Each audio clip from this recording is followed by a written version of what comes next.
Sige, magpakabuang kayo ng tudo dyan sa lalaki ninyo. Magmokmok kayo ng husto. Ros, maganda ka naman sana. Pero nagpakabuang ka dyan sa lalaki mo. Hanggang kailan ninyo balak magkulong dyan sa kwarto ninyo? Ayan ang napapala sa kaharutan ninyo.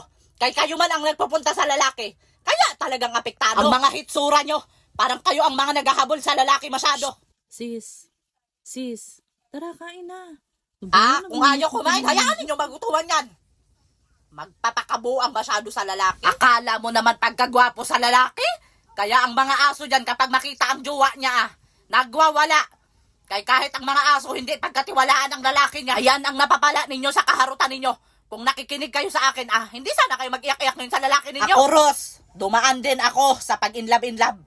Pero never akong umiyak sa lalaki. Ang lalaki ang iiyak sa akin. Hindi kayo gumaya sa akin. Sabi pa ang lalaki sa akin na kung hindi ko sasagutin, tatalon sa tulay. Pinabayaan ko tumalon sa tulay. Ilang beses na kayo niluluko niyan sa lalaki ninyo? Nagpapauto kayo masyado? Pakitaan lang kayo ng konting pagkain, ng bulaklak, uto-uto na. Ngayon, ikaw, mag-iyak-iyak dyan, magmokmok. Ang lalaki nagparte doon. At talino man sana kayo.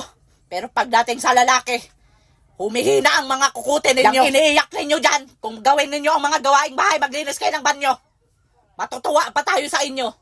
Hindi yung puro kaartehan lang inatubag ninyo.